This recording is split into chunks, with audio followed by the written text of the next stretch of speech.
अक्सर व बेशतर हम में से बहुत से ऐसे माशाल्लाह बहन भाई हैं जो रमज़ानुल मुबारक को भी रूह की तरबियत का महीना नहीं समझते, और अक्सर हम में से वो है कि जो एक महीने के मुसलमान बनते हैं, एक माह के मोमिन बनते हैं। हालांकि इस्लाम एक माह के मोमिन का नहीं, हमेशा के लिए पूरी ज़िंदगी तकवा को इख्तियार करने का हुक्म देता है। अब देखें तकवा है क्या? तकवा एक कैफियत का नाम है। वो कैफियत कि जिससे दिल के हालात बदल जाएं, अहवाल बदल जाएं, सोच बदल जाए, अमाल बदल जाएं, और इंसान की सोच का मेयार बदल जाए और उसका मुकम्मल तौर पर मिलान तबा अल्लाह और उसके रसूल की तरफ हो जाए। उसका किरदार अल्लाह के रसूल सल्लल्लाहु अलैहि वसल्लम के किरदार जैसा हो। उसकी सोच वो हो कि जिससे दीन को फ़ायदा पहुँचे, शरीयत को फ़ायदा पहुँचे, अल्लाह के बंदों और बंदियों को फ़ायदा पहुँचे। उसका अमल सिर्फ और सिर्फ अल्लाह की रज़ा के लिए हो। अगर उसके सारे अमाल अल्लाह की रज़ा के लिए है और उसने ये देखें, ये माह मुबारक, ये माह रमज़ान रूह की तरबियत का महीना है, रूह को बदलने का। वो जो रूह का पोशीदा लिबास था, जो हमारा मैला कुचैला लिबास था, सारा साल हमने पहने रखा, हमने अपनी रूह की बीमारियों की तरफ कभी तवज्जो ही ना की। देखें, जिस तरह जिस्म बीमार होता है, रूह भी बीमार होती है। हम जिस्मानी इलाज करते हैं, अच्छे से अच्छे स्पेशलिस्ट के पास जाते हैं कि इस मर्ज का ये डॉक्टर है, इसका ये है, इसका ये है। इसी तरह से जो रूहानी बीमारियां हैं उनका भी इलाज है, और उनका इलाज तकवा है। तकवा कैसे नसीब हो? तकवा नसीब होगा जब हम अपने दिल की कैफियत को बदलेंगे, अपने दिल को और दिल के हालात को, अहवाल को अल्लाह और उसके रसूल सल्लल्लाहु अलैहि वसल्लम की तालीमात के ताबे कर देंगे। जब हमारे दिल के अंदर कुरान का नूर फूटेगा, जब हमारे दिल के अंदर रसूल अल्लाह सल्लल्लाहु अलैहि वसल्लम की मोहब्बत के चिराग रोशन होंगे, जब हमारा अमल हमारे कौल के मुताबिक हो जाएगा, जब हमारा कौल हमारे अमल के मुताबिक हो जाएगा, और वो अमल और वो रंग जो रंगे मुस्तफ़ा है, असल में रंगे मुस्तफ़ा ही रंगे खुदा है। हमने क्या जाना? हमारे प्यारे आका ताजदार अरब अजम सल्लल्लाहु अलैहि वसल्लम ने हर वो आदत अपनाई जो अल्लाह को पसंद थी, हर वो रंग अपनाया जो अल्लाह को पसंद था।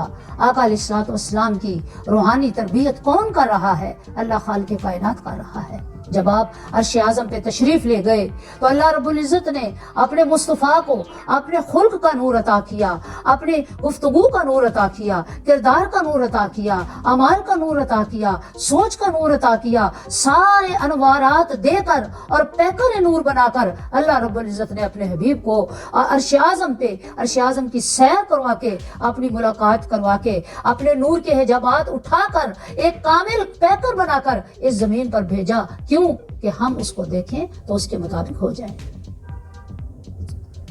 तकवा वो कैफियत है कि जिसको नसीब हो जाए तो वो दूसरों का एहसास करने वाला हो जाता है, खैर खा हो जाता है, गीबत नहीं करता, चुगली नहीं करता, किसी की बुराई नहीं करता, हसद नहीं करता, बल्कि तकवा का की कैफियत को हासिल करके वो हमेशा अपनी जिंदगी के शब रोज गुजारने की कोशिश करता है। एक दफा आका अलैहिस्सलातु वस्सलाम मिंबर शरीफ पे मौजूद हैं और कह रहे हैं, सहाबा देखो वो जन्नती आ गया। सहाबा ने मुड़कर देखा, खामोश हो गए।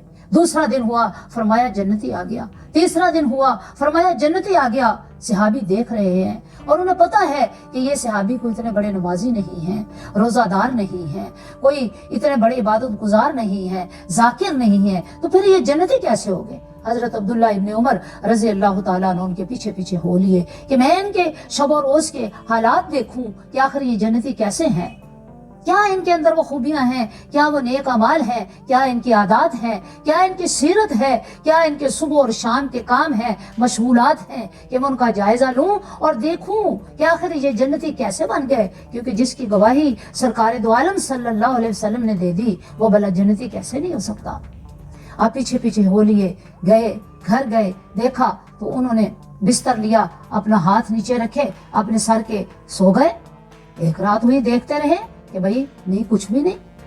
उन्होंने दूसरी रात आई, देखा फिर कुछ नहीं। तीसरी रात आई, देखा कुछ नहीं, कि यानी सिर्फ नमाजे तहज्जुद के नफल पढ़े और मस्जिद की तरफ चल दिए। आपने वो सहाबी जो थे, उन्हें पता चल गया कि ये मेरा पीछा कर रहा है। پیچھا کر رہا ہے. پوچھا لڑکے کیا دیکھنا چاہتے ہو؟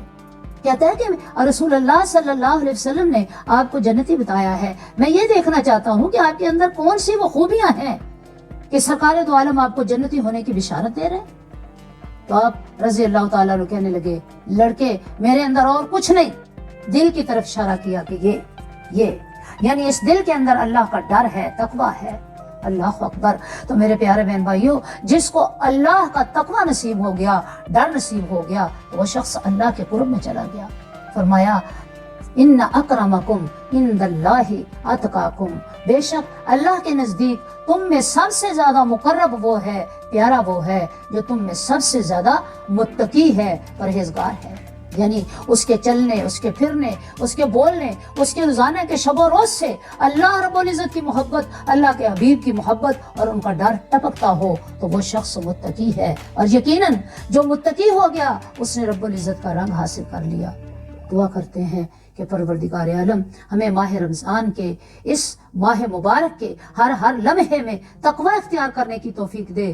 ایک ڈر, دوسروں کا احساس, ہمدردی, غمخواری, خیر خواہی, یہ جو خوبیاں ہیں جو ہمارے پیارے آقا نبی کریم صلی اللہ علیہ وسلم کی زندگی کا اوڑھنا بچھونا تھے, وہ ہمیں اپنانے کی توفیق عطا فرمائے. آمین. جب ہم دوسروں کے خیر خواہ ہو جائیں گے, جب ہم دوسروں کے لیے اچھے ہو جائیں گے, خیر بانٹنے والے ہو جائیں گے, تو انشاءاللہ اللہ رب العزت بھی ہمیں خیر کے انوارات ضرور عطا فرمائے گا. چلتے چلتے آپ سے گزارش کریں کہ ہمارے چینل اسلام ود کوثر کو لازمی فٹافٹ سبسکرائب کر لیں اور بیل آئیکن کا بٹن دبا لیں, اور لائک بھی کریں, شیئر بھی کریں, اور جہاں جہاں تک آپ کے کنٹیکٹس ہیں یہ دعوت دین پہنچائیں تاکہ چراغ سے چراغ جلتے رہیں اور ان کی روشنی پوری دنیا میں پھیلتی رہے. آمین. السلام علیکم ورحمۃ اللہ وبرکاتہ.